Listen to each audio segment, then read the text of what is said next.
We now present another episode in a radio series based on the world-famous BBC comedy success, Steptoe and Son.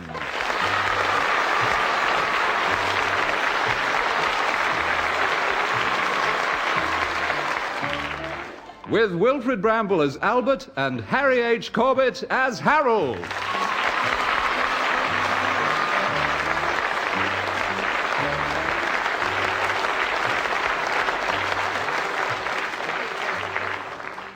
This week, A Winter's Tale. Dad? Dad? Are you in? Dad? I'm home, Dad! I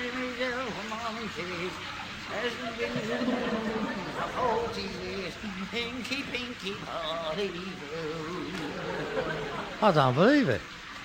He's having a shower. Here, what's your game? Close them curtains. I'm terribly sorry, Dad. I forgot. I completely forgot. I mean, it went right out of my mind. What are you talking about? I haven't brought you a present. Prison? What for? Your birthday, of course. I've forgotten. Oh, happy birthday to you. Happy birthday to you. Happy birthday, dear Not father. my birthday. Not your birthday? Oh, come on, Dad, it's got to be. You're having a wash. Happy birthday, dear father. Happy Very funny. I can have a wash if I want.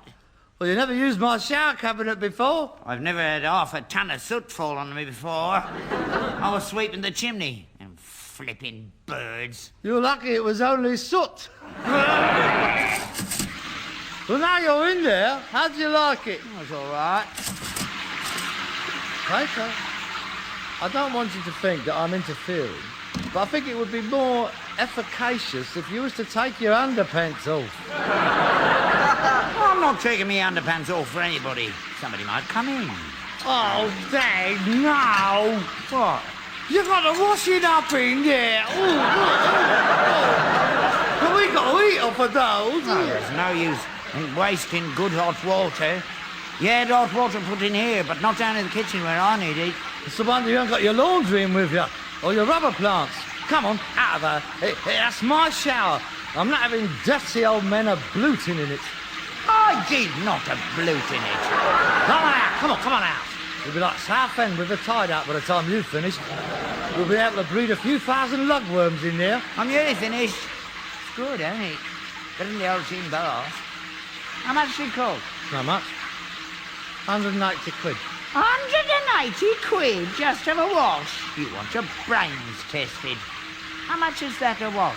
Well, that depends on how much you uses it. If it was yours, it would cost you 90 quid a time. But as it's mine, and I uses it twice a day, practically nothing. In any case, I got a grant from the council on account of we're on the list as a deprived family. Now I know the ropes, I'm going to clobber them next year for an indoor carsy. And the money I get from that, I'm going to put it towards my holiday. Holiday? You coming out of there? I won't be long. I ain't done me privates yet. Oh, good. I'm surprised you're taking a chance having a shower. Seeing the effect that film Psycho had upon you. What do you mean? Well, supposing I was an homicidal maniac and I crept in here while you was in the shower and I took out my great big meat up like this and I crept under the shower and I pulled back the curtains and... Go away! Get out! Go away! Your underpants wouldn't be much protection then, would they? Don't stop playing about. Nobody would know. The blood would all run away down the plug hole. Stop it, Harold. It's not funny. It's a perfect opportunity to get rid of you. I could disappear without a trace. And then, when there was about 200 bottles of milk on the doorstep, the police would break in, and what would they find? A bloodless corpse lying on the floor of the shower bath, surrounded by the washing up and rubber plants. Strange ritual in Shepherd's Bush junkyard. Inspector Lestrade says this man was a human sacrifice. He's on the trail of a gang of witches. They bury you in unconsecrated ground. Dong, dong, dong, dong. on. You're balmy. You gone round the twist. What did you say? Nothing. Oh, let me out, Harold. I've got to get your tea ready. I've got some lovely tea for you. Would you like a Micker's grill? Yeah. With kidneys? Yeah. And I'll go down to the Chinese restaurant and get some takeaway spare ribs, crispy noodles. You're frightened, ain't you? Look at you. You got a big shake on, haven't you? Come on out. Dry yourself. You catch pneumonia. Come on downstairs in front of the fire.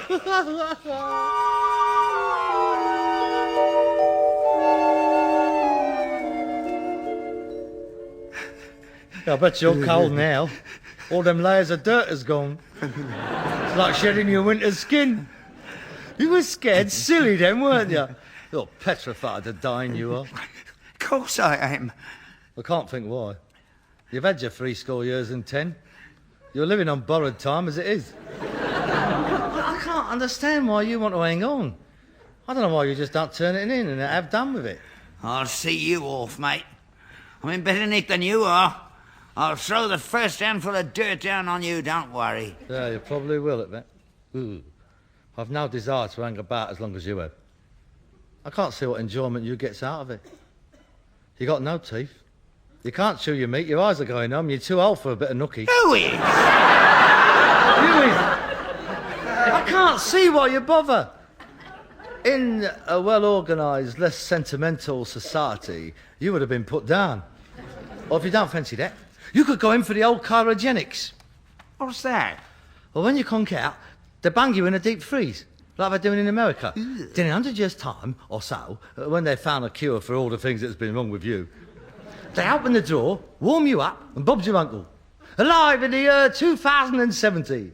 Albert Steptoe, the interplanetary junkman. Oh, the first totter on Mars. Here he comes. Hurtling through space with a rocket full of rubbish.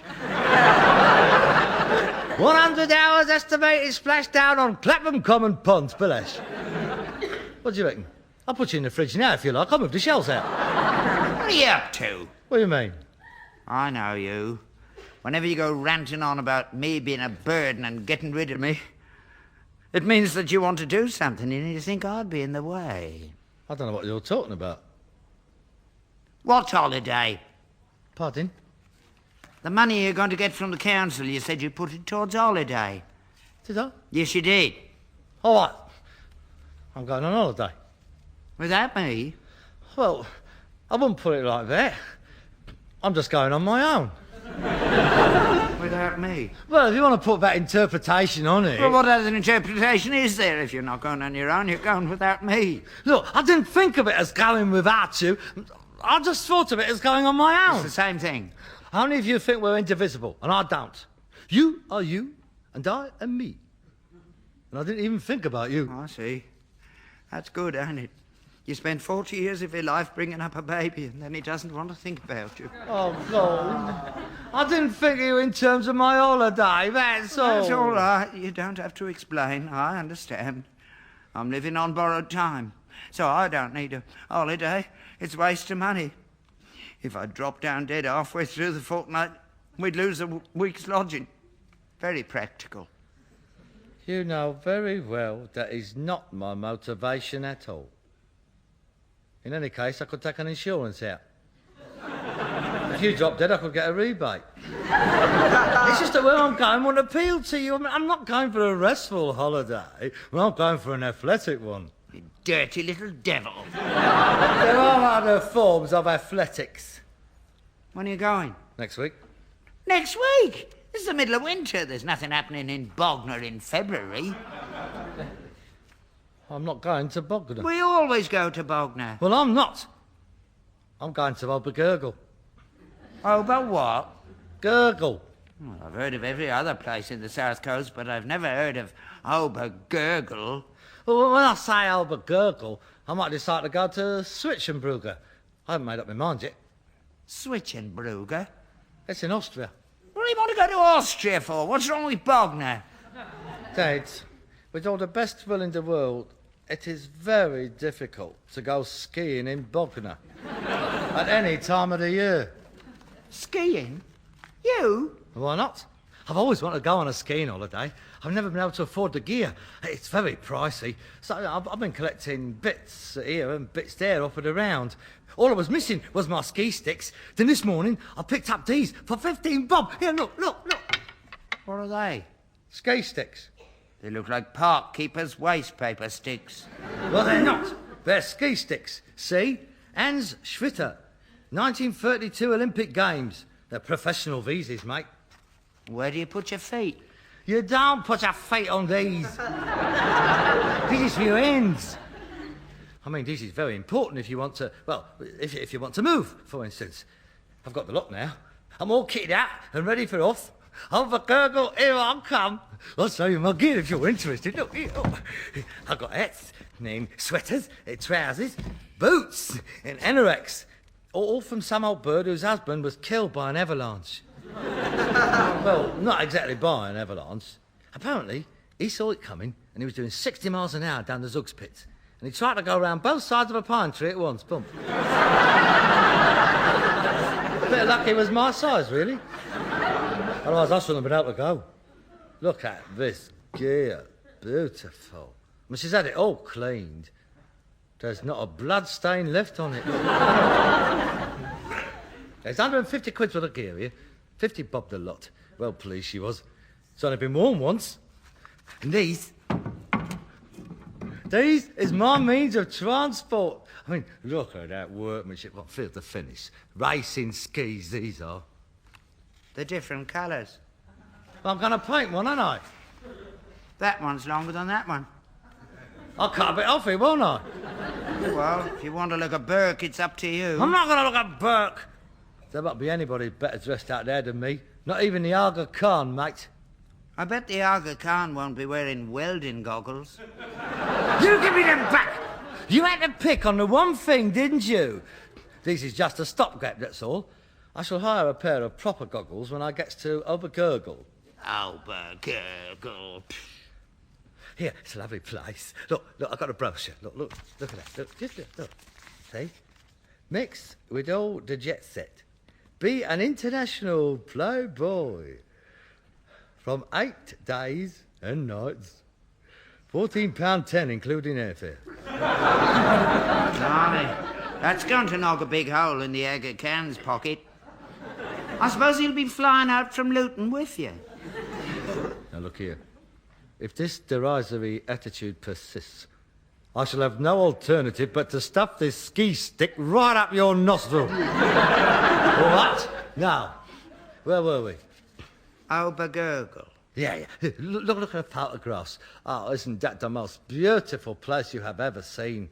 The mountains, the snow, the winter sunshine. Look at them. Line out the veranda in their bikinis. Well, I can't wait to get up there amongst all that suntan rumpo. There's plenty of rumpo over here. I want brown rumpo, mate. There's no brown rumpo in England in February. There's plenty round here. We're the only white family down the street. I'm going, so you might as well get used to it. I don't get much out of life. I didn't get an holiday last year. It'll only be for 8 days and nights. What about the business? What business? We never do much of this time of the year. Shut the place up. Why don't you go away as well? Where would I go? Well, your sister's.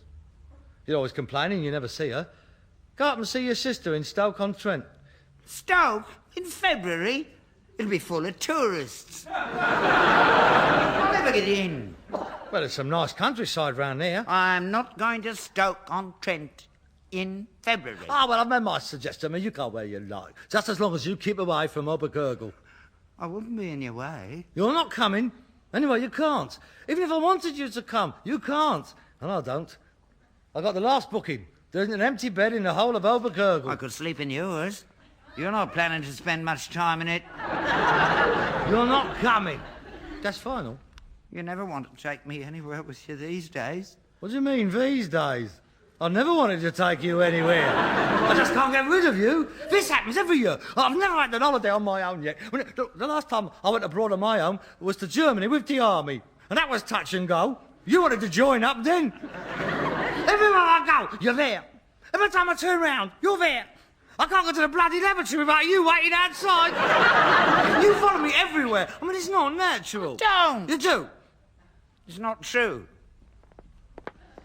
Where are you going? See? I'm going in the kitchen. You're following me. I'm not. I want to go into the kitchen as well. Right, go on then. I'll wait. You go in the kitchen, I'll wait out here. No. You see? You didn't want to go in the kitchen, did you? You just wanted to follow me. You see? You're doing it again! Oh, I thought we was talking. I know how the horse feels now. When she's sweating, it don't matter how fast she runs, she can't get rid of the flies. All I want is a fortnight on my own with no flies buzzing round me. All right. Yeah, I understand. I mean, for two people who live as close as us, they need a break. Yeah, I suppose so. I mean, even married people go on separate holidays sometimes. Yeah. I mean, you never know. If I have a good time, I might even be glad to see you when I come back. For a few days. I'll be glad to see you, Harold. I'm always glad to see you. I look forward to you coming home every night. You're not coming. No, I know. You wouldn't like it. There's nothing out there for you. There's no Welk stalls, no knees up. Even the bingo's in German. What's the German for legs 11? I don't know. You see? You'd never get a full house. You've been miserable. Yeah.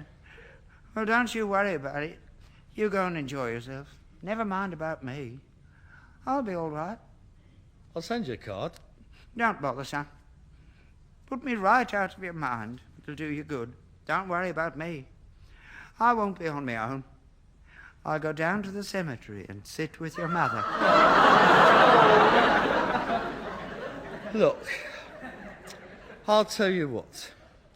I'll go on my own this year and I'll see what it's like. Then once I've learnt all the wrinkles, I'll take you over there next year. Yeah, or the year after. I mean it. I know you do. I look forward to it. Oh, well, I'll go to my room. I don't suppose you want me down here irritating you. Dad, there's no need to be like that. Like what? Well, you know, irritating. Oh, no, you've made it quite clear, Harold. You'll be off next week. I'll try and keep out of your way between then and now. Good night. See you tomorrow, if we happen to bump into each other.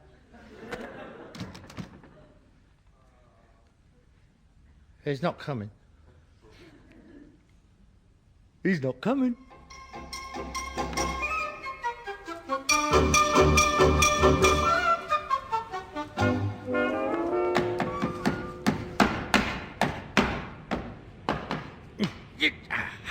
Well, that's that. What do you think of it? Oh, it's all right. What is it? It's a practice piece. A what? A piste. That's a French for ski slope. Piste. Oh. That's for beginners. That's so I can get a bit of practice before I get onto the real stuff. I built it myself. I can see that. Yeah, you see? See, it's like a ramp. Now, from the stable roof down into the yard. It's fiberglass service. It's covered in axle grease. I climbed on the stable roof and I can ski down it lovely. You could go down to the park and use the kids' slide. Yeah, I thought of that. It's too narrow. This'll do for what I want. Very nice. How does the horse get out? Oh, yes. Oh, well, it's only for the weekend. I mean, she don't go out on weekends. I'll take it down on Monday. Well, I've got to practice, Dad. I've never done this before. It's a very arduous sport. You've got to be really fit. I mean, I've got to get my muscles tuned up. Well, I don't want to be knackered on my first day there, do I? You must admit, it's a beautiful piece of engineering. Waste of money. You could have practiced down the stairs. Don't be ridiculous. The skis are longer than the stairs. Well, you used to when you was little. You used to come down on your mother's best Sunday tea tray, pretending you was a bobslayer. Did I really? Yeah. And then I remember one winter I brought you a pair of ice skates home from the round. And they all had a leak, and when it froze over, you went out skating all over the yard. Yes. Not exactly St. Moritz, was it? No, I can't see the Aga Khan skating on that.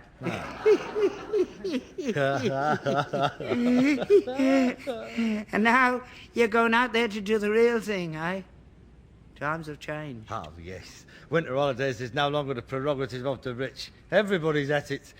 The mountainside is dotted all over with the working classes these days. Not that I hope to meet any of them where I'm going. Well, I'll just put my skis on again. Here, read that ski plan brochure out to me again, Dad. You know, page 9. A day in the life of a ski bird.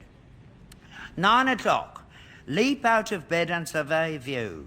White slopes glisten enticingly under the morning sun. Super party last night. Yeah, go on. 10 o'clock. Crunch over crisp snow to ski class.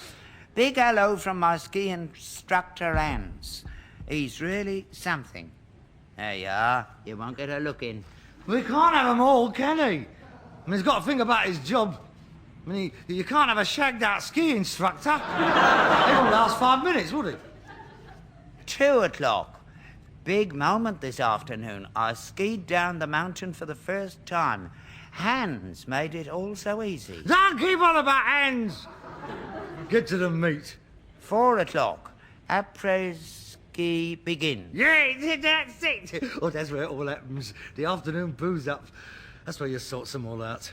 Lots of natter over yummy, sticky cakes and hot chocolate. Oh, yes. We have that down on Monday night in the Derby and Joan Club. It's not quite the same. Get on with it.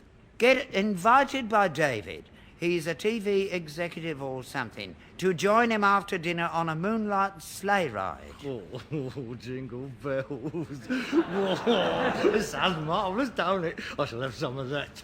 Yeah. And then they'll rewrite it for next year. Got invited by Harold. I think he's a rag and bone man. Yeah, you got no chance, mate. Look, on holiday, everybody's equal. And I'm not telling them that I'm a rag and bone man. Oh, I shall be a pop group manager or advertising or something. I'll suss it out when I get there. 2 a.m. Fell sleepily into bed. Yes, that's it. That's the bit. That's it. 2 a.m. You're joking. You won't last till then. You'll be snoring in a chair before the telly ends. Not out there. Not with that fresh air. What? The snow round my chalet will be melted after the first night. Right, here we go. Oh, yes. They're a perfect fit. They're really very comfortable. I think I'm ready for a practice run now. You're going to climb up the ladder with the skis on?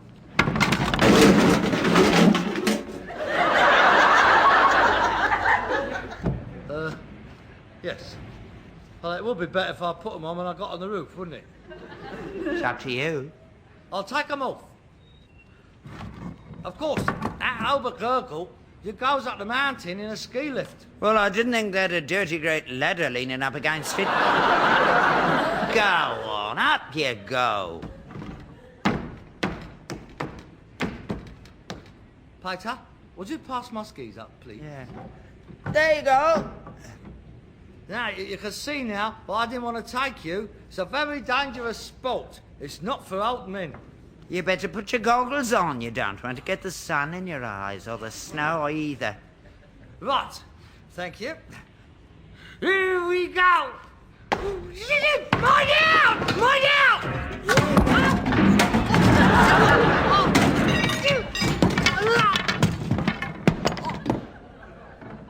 Oh, God. Are you all right, Harold? Well,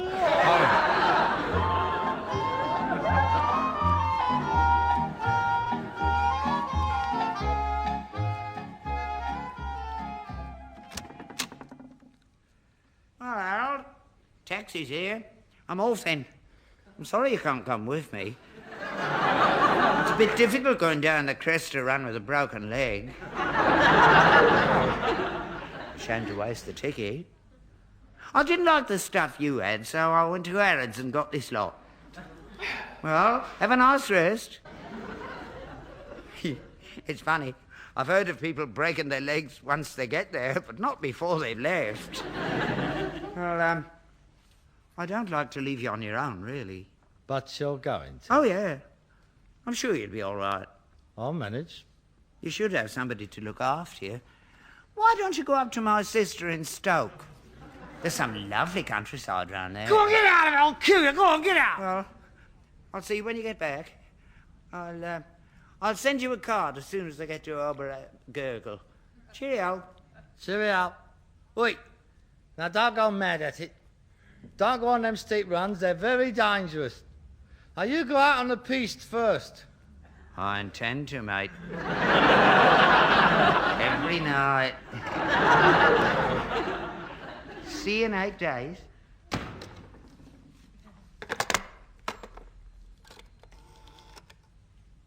Hello? Would you get me Stoke-on-Trent, 584 370? Thank you. What do you mean the lines is all engaged? I don't care if they've got a festival of Stoke. How can there be that many tourists in Stoke? I mean, please, oh, hang on a minute.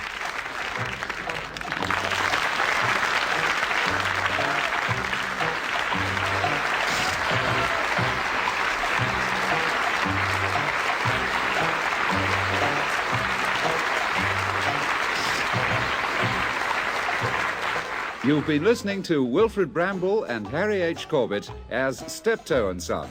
Written and adapted for radio by Ray Galton and Alan Simpson, and produced by Bobby J.